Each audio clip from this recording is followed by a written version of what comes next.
سلام به همگی و خیلی خوش اومدید به کانال یوتیوب من. اسم من نسرینه و این به عنوان اولین ویدیو برای معرفی خود من هست. من متولد سال 1363 هستم. الان 6 ساله که توی آلمان زندگی میکنم و این کانال رو راه انداختم به عنوان اینکه بخوام از روزمرگی های خودم بگم و بیشتر از مسیری که در واقع توی این 6 سال طی کردم و اتفاقاتی که برام افتاده، تجربه هایی که کسب کردم براتون بگم.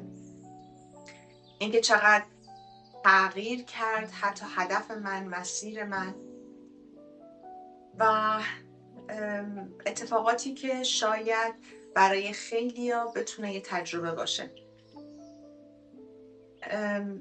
دوست دارم که اگر کاری کردم در گذشته که مثلا ازش درس گرفتم، حالا نباید اینطوری رفتار میکردم، نباید اینطوری حرف میزدم، اینها رو با شما در میون بذارم برای اینکه استفاده یا حتی شنیدن بعضی از این داستان ها به آدم کمک میکنه که وقتی با یه فرد جدیدی روبرو میشه یا یه مشکلی براش پیش میاد یادش بیفته که مثلا فلانی گفت اگر اینطوری رفتار میکردم بهتر.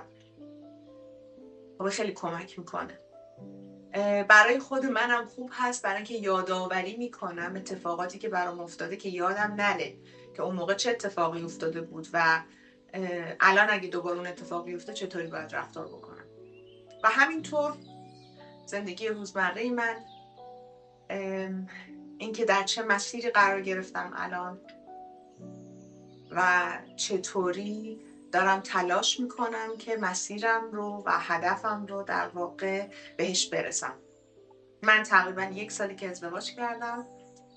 همسرم هندی هستش و در واقع همین تفاوت فرهنگی هم بین ما خیلی چالش ها میتونه گاهی اوقات ایجاد بکنه، با اینکه هند هم بالاخره آسیاست و شرق و خیلی از چیزاشون خیلی شبیه ماه، ولی با این همه بازم با هم دیگه خیلی متفاوتیم و اینم خیلی جالبه گاهی اوقات برای خود من.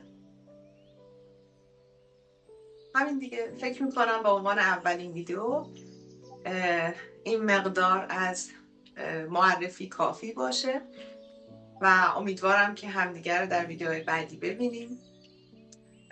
اگر که خوشتون اومد سابسکرایب و لایک یادتون نره